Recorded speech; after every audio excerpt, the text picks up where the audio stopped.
Now, one contributor to the national debt was our reaction to COVID. And Chris shared that COVID resulted in economic losses, so losses in GDP, of about $1.2 trillion.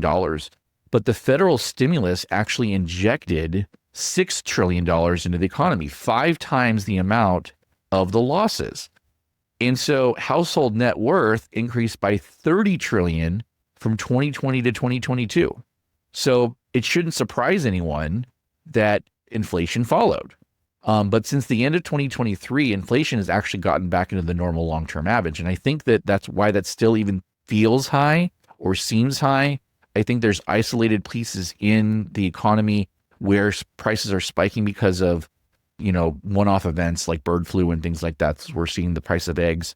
But also, we got so used to this 1 to 2% inflation that we basically saw post-recession all the way through COVID, that when things kind of spiked back up, number one, as a result of the stimulus, but now we're returning to 3%.